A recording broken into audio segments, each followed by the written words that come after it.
welcome to all of you. You're watching Tech24. I'm Julia Seeger. The brain is one of the most complex structures in the human body. It has been mapped over and over again, but this time, researchers over at the European Human Brain Project have created the most comprehensive digital map of its cellular architecture.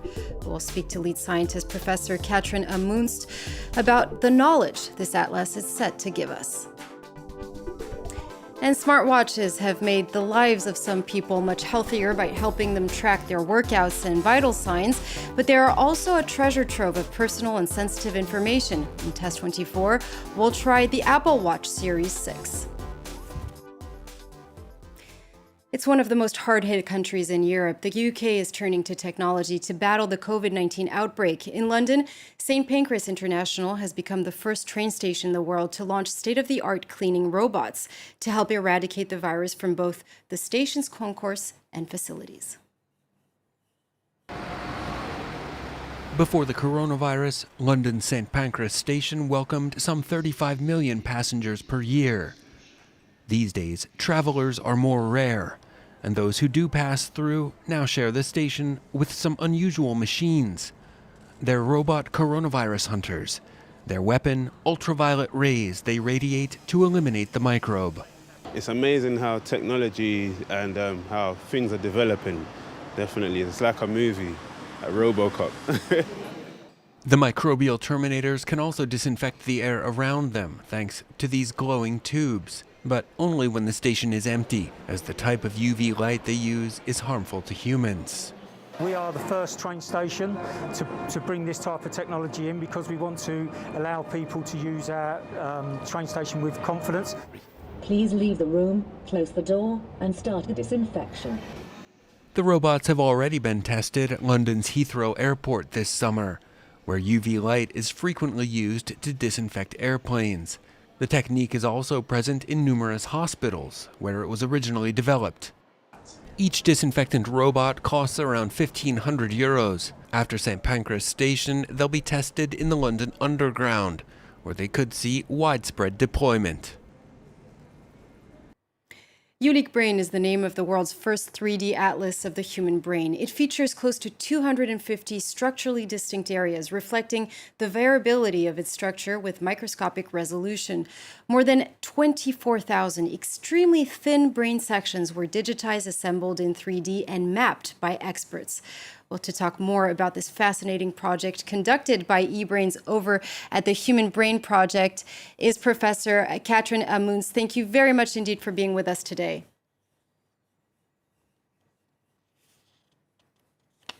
Thank you very much for inviting. It's my pleasure.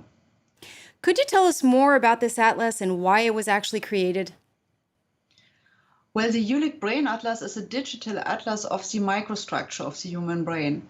And when you are looking at the brain under the microscope, you can see that the density and distribution of cells is changing when you move from one place in the brain to another area. And this is where we identify borders between different brain areas. And areas with a different structure also have different functions. So we started more than 25 years ago to map all the histological sections of human brain to identify these areas with unprecedented detailedness. And we are using image analysis and statistical tools to make this mapping process objective and reproducible. And so far, we have analyzed about 250 different areas, but not in one brain only, but in 10 brains. And the reason is that we would like to consider variations between the brain in structure and in function. And this atlas, that's our idea, should be made available to all our colleagues, neuroscientists, that would like to use this resource for their own imaging studies. So it's an open source. Now, you said it started 25 years ago. What kind of insight will this 3D atlas bring, and have you actually already made discoveries?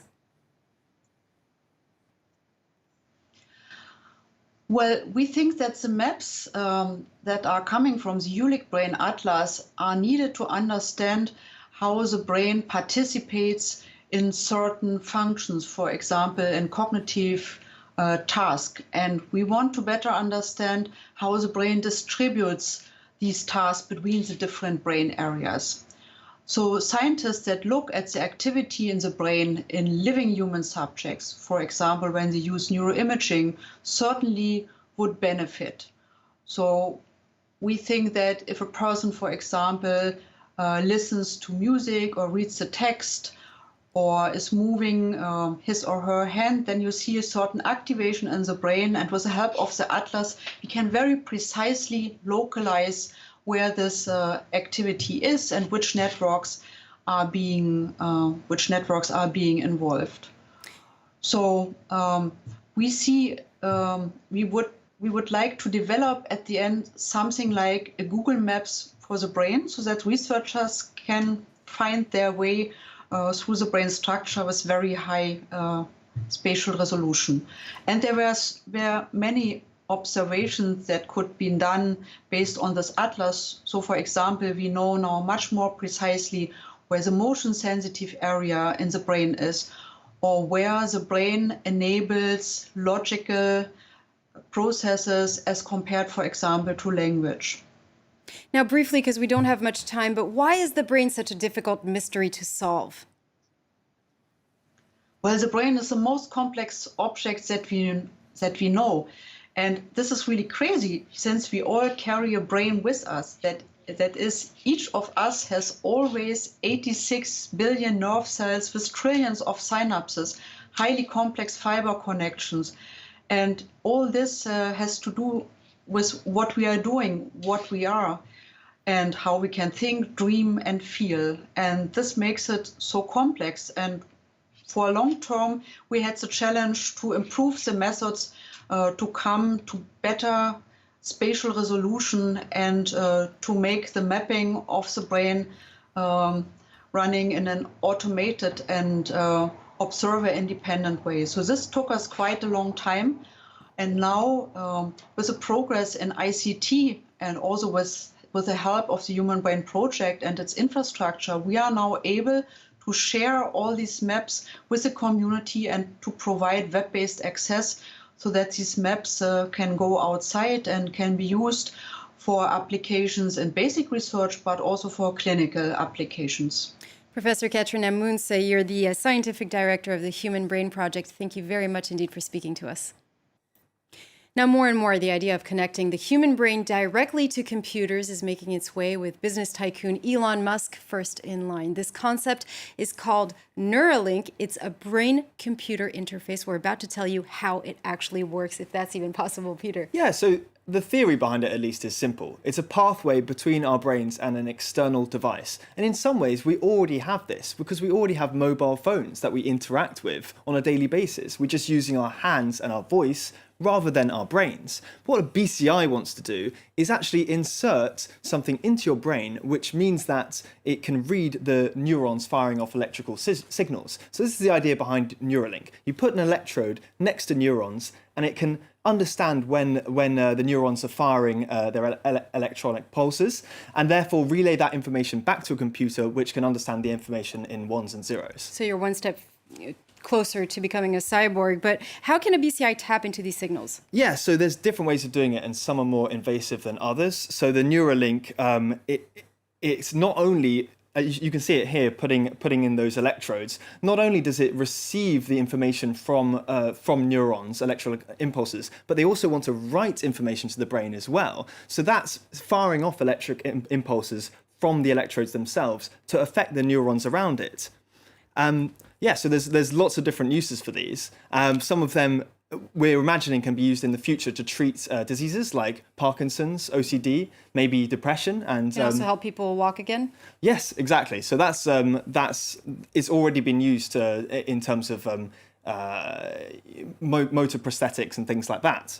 Okay, now it seems very impressive, and it almost seems too perfect to be true. Is there a hitch?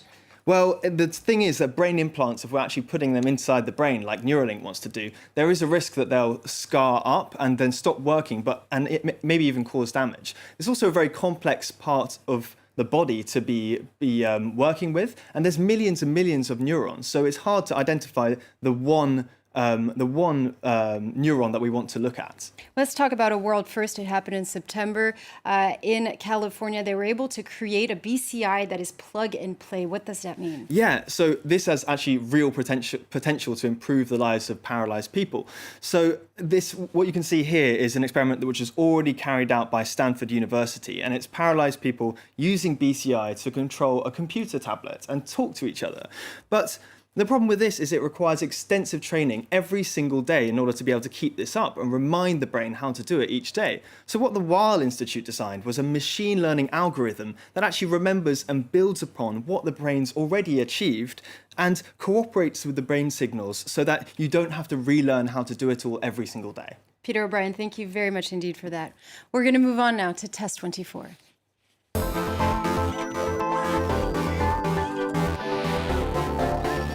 This week in Test 24, we're about to tell you how precious your wrist is in terms of personal medical data. Peter, tell us more about the Apple Watch Series 6. Yes, so this is Apple's latest smartwatch, and it's their most clever and also their most data hungry. So it can count your steps, check your heart rate, measure your sleep patterns, and track your GPS location and altitude. But the headline new feature is that it can measure your blood oxygen levels. So using these sensors at the bottom, it's shining LEDs onto your blood vessels to actually determine how much oxygen is being carried from your lungs to the rest of your body. Should we actually be worried about privacy? When I hear about these concepts, I always think about personal data, of course. Yeah, it is a bit worrying. Well, Apple have been working on their privacy, and the Apple Watch is now generally considered among smartwatches to be quite privacy conscious. So all this data that it's collecting, and that's a lot of data, it is all encrypted. And it won't, Apple say that they won't be sold to any third parties. There are other smartwatches out there where you do have to be a bit more careful, because once you create an account to use all their services, you will be tacitly agreeing to having your data sold on to third parties, yes. Thank you very much, Peter O'Brien there. That brings us to the end of this week's edition of Tech 24. We hope you enjoyed it, and do stay with us here on France 24.